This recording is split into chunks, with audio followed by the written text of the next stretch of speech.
اذا كان راموس مطرقه فهذا منشار، لاعب منشار ما يعقلش على بنادم. هذا الثقه الكبيره اللي عطيها له المدرب في موشي غلادباخ. سبعيني موضوع حلقتنا اليوم. اهلا بكم مشاهدينا الكرام، مرحبا في فيديو جديد على قناه كرة القدم، القناه الكرويه 100%. الجماهير الجزائريه والمتابعين الجزائريين في القناه طلبوا مني ان اعمل رياكشن على اللاعب بن سبعاني، وبطبيعه الحال لن ارفض ذلك وساعمل الرياكشن لان اللاعب يستحق، لاعب ممتاز في الدفاع فريق الالماني موشن غلادباخ. اذا لكي نبدا الفيديو لا تنسى الضغط على زر لايك والاشتراك في القناة لكي تتوصل بكل جديد. يلا نبدأ. قبل أن نبدأ لا تنسى الضغط على زر اشتراك وفعل زر الجرس لكي تتوصل بكل جديد. إذا بسم الله على بركة الله نشاهد مهارة اللاعب المدافع منتخب الجزائر، منتخب الجيري بن سبعاني، اللاعب الرائع والذي بدأ في الدوري الجزائري وانتقل إلى أوروبا. يلا يعطونا مهارة هذا اللاعب من أوروبا، يعني بدأ في الدوري الفرنسي على ما أظن، مونبولييه وفريق رين، ثم إلى ألمانيا. ونتمنى أن تكون الأخبار التي تقول بأن اللاعب قريب من فريق ليفربول أخبار صحيحة، لأن اللاعبين العرب أصبحوا يتوهجون عالميا وأوروبيا وينتقلون إلى الدوريات الأوروبية وبالدوري الإنجليزي بالضبط. حكيم زياش، رياض محرز، محمد صلاح. إذا انتقل أيضا رامي بن سبعاني سيكون الرباعي الجميل في الدوري الإنجليزي. إذا هذا هو المدافع الظهير الأيسر، يلعب لك ظهير أيسر، يلعب مدافع متأخر، ويلعب بوسط ميدان دفاعي. شوف وين رايح يا خويا، لاعب ممتاز دفاعيا صراحة، كان من أسباب تتويج المنتخب الجزائري بكأس إفريقيا. شوف هدف بالرأسية.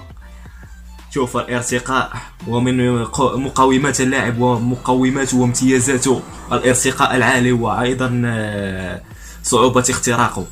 يعني في الارتقاء اللاعب اذا كان راموس مطرقة فهذا منشار، لاعب منشار ما يعقلش على بنادم هذا اللاعب. شوف سونتراج جميل جدا صراحة. أتمنى أن يكون على خطى مهدي بن عطية الذي بدأ مع أودينيزي ثم انتقل إلى فرق كبيرة على غرار بايرن ميونخ وأيضا يوفنتوس وروما الإيطالية. أيضا نتمنى بن سبعاني أن يغادر من مونشن غلادباخ ويذهب إلى فريق كبير، لأنه لاعب كبير جدا.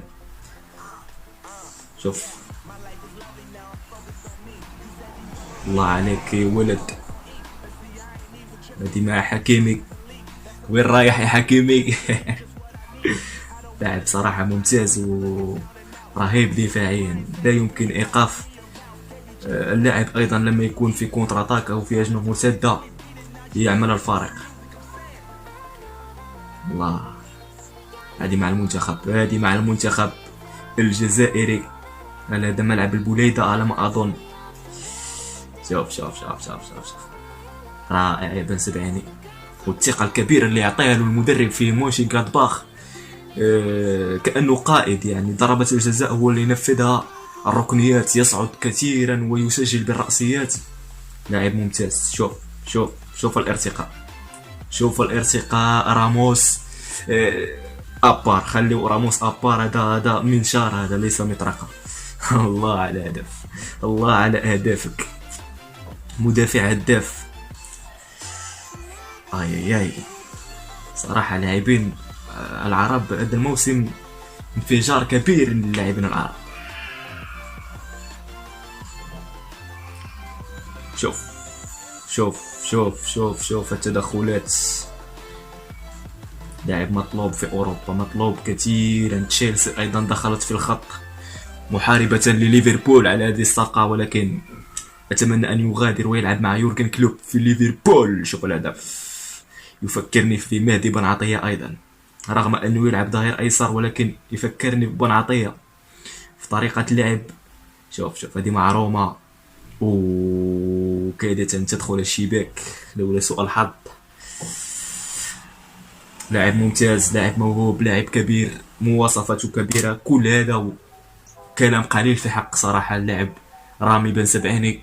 اذا عجبك الفيديو لا تنسى الضغط على زر لايك واشترك بالقناه وانضم الينا في قناه قلعه كره القدم. كل يوم تقريبا اعمل فيديوهات وانشرها في هذه القناه.